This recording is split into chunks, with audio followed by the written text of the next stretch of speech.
నమస్తే అండి. Welcome to spiritual Alchemy 7 Telugu. నేను త్రివేణి, హీలర్ని మరియు లైఫ్ కోచ్ని. నేను మీకు అందరికీ ఈరోజు ఒక విషయం చెప్తామని షేర్ చేసుకుందామని వచ్చానండి.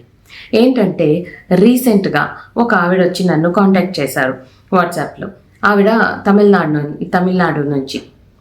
మీకు ఎలా తెలిసింది నా గురించి అంటే, ఎవరో నాకు చాలా కావాల్సిన వాళ్ళు మీ దగ్గర హీలింగ్ చేయించుకున్నారు, మీ దగ్గర కోర్సెస్ నేర్చుకున్నారు, ఆవిడ చాలా బాగా చెప్పారు మీ గురించి, నంబర్ ఇచ్చారు, అందుకని మిమ్మల్ని కాంటాక్ట్ అయ్యాను అన్నారు. ఓకే, ఏంటమ్మా అని అడిగాను.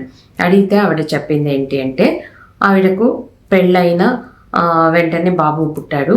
తర్వాత 7 సంవత్సరాలకే పెళ్ళైన 7వ సంవత్సరంలో వాళ్ళ ఆయనకు యాక్సిడెంట్ అయ్యి రోడ్ యాక్సిడెంట్లో ఆయన చనిపోయారు. ఇక బాబుకి 6 సంవత్సరాలు. అప్పటి నుంచి ఈవిడ వాళ్ళ అమ్మగారింట్లో ఉంటూ బాబుని పెంచుకుంటూ వచ్చారు. ఇప్పుడు ఆ బాబుకి 24 సంవత్సరాలు. అబ్రాడ్లో ఎక్కడో జాబ్ కోసం ప్రయత్నిస్తున్నాడు. ఇక్కడ ఎడ్యుకేషన్ లోన్ తీసుకొని చాలా కష్టపడి పంపించింది ఆవిడ. ఇప్పుడు ప్రాబ్లం ఏంటి అంటే, తల్లి కొడుక్కి అండర్స్టాండింగ్ ఉండడం లేదు. ఎప్పుడూ గొడవలే, అసలు నోటి మాట కూడా ఆల్మోస్ట్ తగ్గినట్లే. అదొకటి. ఇంకొకటి, తల్లికి ఆ కొడుక్కి ఇద్దరికీ ఆరోగ్యంలో సమస్యలు. ఇక ఆ కొడుక్కేమో అక్కడ జాబ్ దొరకడం లేదు. సో ఇలాంటి ప్రాబ్లమ్స్లో సతమతం అవుతూ ఆ అమ్మాయి డిప్రెషన్కి వెళ్ళిపోయింది. సో డిప్రెషన్కి వెళ్ళిపోయి ఇంకా నేను ఎందుకోసం బ్రతకాలి, ఎవరి కోసం బ్రతకాలి, పెళ్ళైన 7 సంవత్సరాలకే మా ఆయన వెళ్ళిపోయాడు అంటూ ఒకటే బాధపడుతుంది. ఓకే, నాకు అర్థమైంది. ఫస్ట్ ఈవిడికి హీలింగ్ కావాలి, తర్వాత వాళ్ళ అబ్బాయి సంగతి చూద్దాం అని ఆవిడికి ఒక 5-6 సెషన్లలో ఆవిడని ఓకే చేశాను కౌన్సిలింగ్ చేస్తూ. సో ఆవిడకి ఏంటి అంటే, హస్బెండ్తో అండర్స్టాండింగ్ లేదు. పెళ్ళైనప్పటి నుంచి కూడా అండర్స్టాండింగ్ పెద్దగా లేదు. ఆ గొడవల్లోనే ఈ పిల్లాడు పుట్టి 6 సంవత్సరాలు పెరిగాడు. సో అక్కడ ఇంకా అయిపోయింది. ఇంకా అది కాకుండా ఈమె చిన్నప్పుడు తన ఇంట్లో ఏదో రిలేషన్షిప్స్ ప్రాబ్లమ్స్ ఫేస్ చేసింది. ఆ రిలేషన్షిప్ ప్రాబ్లమ్స్ తనలో ఇన్నర్ చైల్డ్లో ఉంది కాబట్టి ఇక్కడ రిలేషన్షిప్ ప్రాబ్లం. ఎవరూ నాతో బాగుండడం లేదు, ఎవరికి నేనంటే ఇష్టం లేదు, నా ప్రెజెన్సే ఎవరికి ఇష్టం ఉండడం లేదు, నేను ఎందుకు బ్రతకాలి, ఎవరి కోసం బ్రతకాలి, నా తల్లిదండ్రితో కూడా నాకు మంచి అండర్స్టాండింగ్ లేదు, నా కొడుకుతో కూడా లేదు, ఇంకా మా ఆయన లేరు అంటూ బాధపడసాగింది. అప్పుడు నాకు అర్థమైంది ఏంటంటే, లోపల తన సబ్కాన్షియస్ మైండ్లో ఉన్న ఆ మెమరీ తను ఇంకా పాస్ట్ మెమరీస్లోనే బ్రతికేస్తూ ఉంది. సో దాన్ని అర్థం చేసుకొని ఆవిడని ఇప్పటి నుంచి మెల్లమెల్లగా వెనక్కి తీసుకెళ్ళి తను చిన్నప్పటి నుంచి తనలో ఉన్న మెమరీస్ని అంతా రిలీజ్ చేయించి తీసుకొచ్చాను ప్రజెంట్కి. చాలా లైట్ ఫీల్ అయింది ఆవిడ. చాలా బాగుంది మేడం, ఇప్పుడు నాకు బ్రతకాలనిపిస్తోంది, నేను నా కోసం బ్రతకాలి అనిపిస్తోంది, ఎవరి కోసము వద్దు, కానీ మా అబ్బాయితో కొంచెం నాకు బాగుంటే అంత చాలు, వాడికి ఒక జాబ్ దొరికేస్తే చాలు అని చెప్పసాగింది. చాలా మార్పు వచ్చింది ఆవిడలో.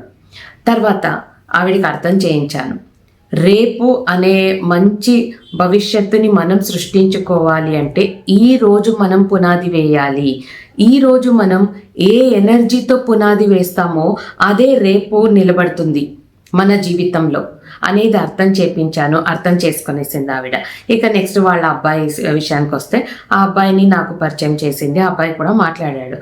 ఆ అబ్బాయి ఏంటి బాబు నీ ప్రాబ్లం అని అడిగితే, మా అమ్మతో నాకు అండర్స్టాండింగ్ ఉండడం లేదు, ఫ్రెండ్స్ అయితే చాలా మంచి ఫ్రెండ్స్ ఉన్నారు, కానీ వాళ్ళతో కూడా ఎప్పుడూ మిస్అండర్స్టాండింగ్సే, ఇక నాకు మా అమ్మకు ఆరోగ్యం బాగుండదు, అది విని నాకు ఆరోగ్యం బాగుండదు, నాకు ఏది సెట్ కావడం లేదు లైఫ్లో, చాలా ఫ్రస్ట్రేషన్లో ఉన్నాను అని చెప్పాడు.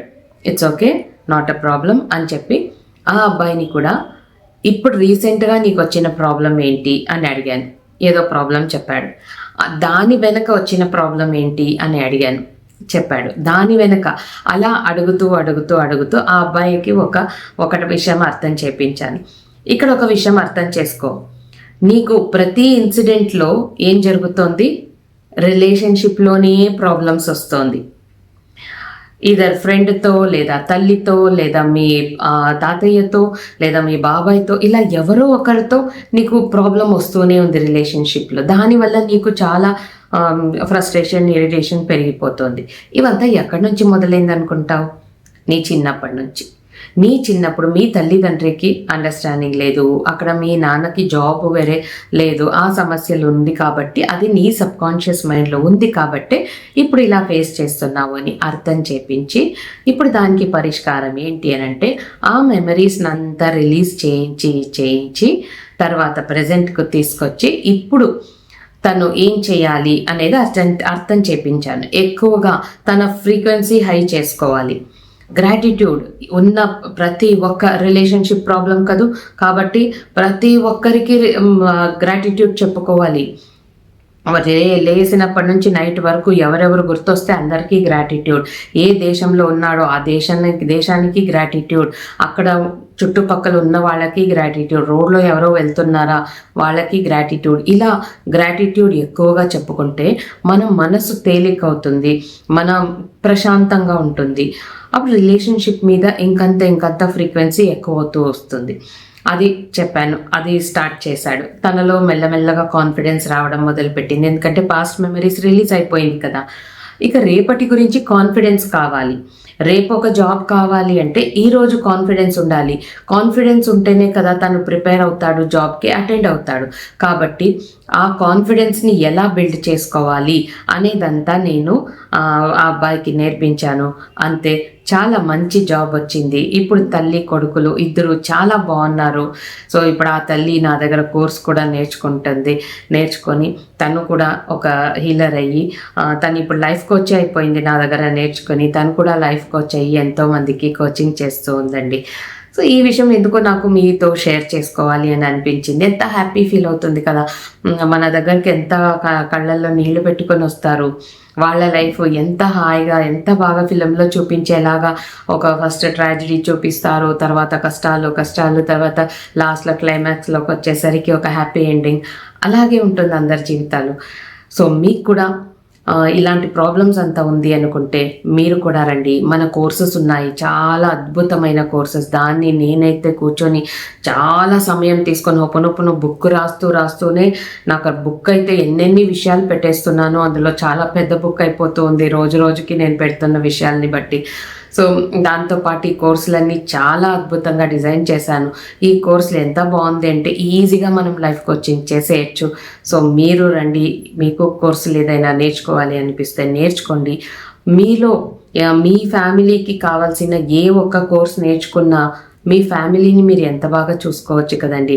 వాళ్ళందరికీ ఏం కావాలి, వాళ్ళ ఇన్నర్ చైల్డ్లో దేన్ని పెట్టుకున్నారు దాన్ని రిలీజ్ చేయించి మీ ఫ్యామిలీ ఎంత బాగుంటుంది. దాంతోపాటు అర్నింగ్ కూడా ఉంటుంది. ఆల్రెడీ ఎర్న్ చేస్తూ ఉన్న వాళ్ళకి ఇంకొక సోర్స్ ఆఫ్ ఇన్కమ్గా కూడా ఉంటుంది. సో ఇష్టం ఉన్న వాళ్ళు వాట్సాప్లో వచ్చి నన్ను కాంటాక్ట్ అవ్వండి. సో మీతో ఈ విషయం షేర్ చేసుకున్న తర్వాత నాకు చాలా హ్యాపీగా అనిపిస్తుంది. సో ఇంతసేపు నా మాటలు విన్న ప్రతి ఒక్కరికి నా హృదయపూర్వకమైన ధన్యవాదాలు. Thank you so much. Bye.